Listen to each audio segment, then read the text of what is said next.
ఏదో మాట్లాడాలన్నారు. నాకు డౌట్, అడగొచ్చా? ఒక్కటి కావాల్సిన వాళ్ళం. ఒక్కటేంటండి, ఎన్నైనా అడగండి. మీ ఇంట్లో అద్దాలు లేవా? లేకపోవడం ఏంటండి, 4 దాకా ఉన్నాయి. ఇలాగే దుమ్ము పట్టి ఉంటాయా? లేదండి, చాలా క్లీన్గా ఉంటాయి. మరి అద్దంలో నీ ఫేస్ ఎప్పుడు చూసుకోలేదా? ఎలా నయ్యిందేటి?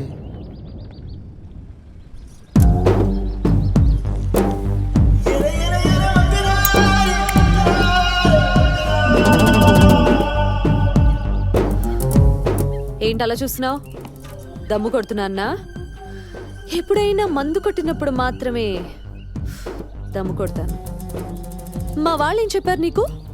డాక్టర్ ఇచ్చిన మందుల వల్ల మత్తుగా ఉన్నాను కదూ. మత్తు మెడికల్ షాప్ మెడిసిన్ వల్ల కాదు, వైన్ షాప్ వైన్ వల్ల. ఏ మా వాళ్ళని బకరాన్ చేశారు తెలుసా? అంటే మీరు మందు? నీ క్యాన్సరా అన్నట్టు అంత expression ఇచ్చావేంటి?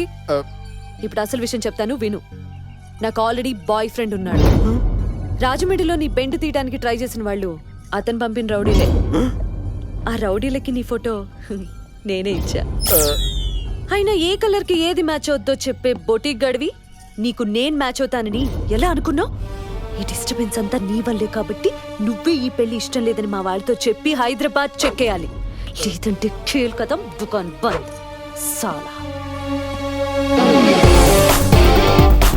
I'm a veteran in this game, perfected with the aim, corrected when I'm saying. చెడ ఒరిజినల్ కాదా? ఎగేసుకుంటూ వచ్చాడండి మిస్టర్ పెళ్లి కొడుకు.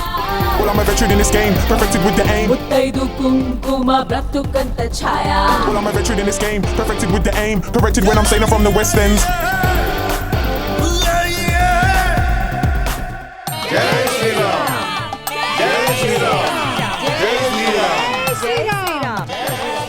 ఒరే బాచి రారా, నీతో మాట్లాడాలి. చాలా ఇంపార్టెంట్ విషయం, అర్జెంట్గా మాట్లాడాలరా. ఒరే అమ్మాయి ముత్యాల ముగ్గులో సంగీత కాదురా, రామ్ గోపాల్ వర్మ రంగీలా. తనకి పెళ్లి ఇష్టం లేదురా. శ్రీరామా? నా ముందు సిగరెట్ కాల్చిందిరా. రామ రామ? అంత ముందు మందు కూడా కొట్టిందంట. అయ్యో రామా, ఆల్రెడీ బాయ్ ఫ్రెండ్ కూడా ఉన్నాడంటరా. రామ్.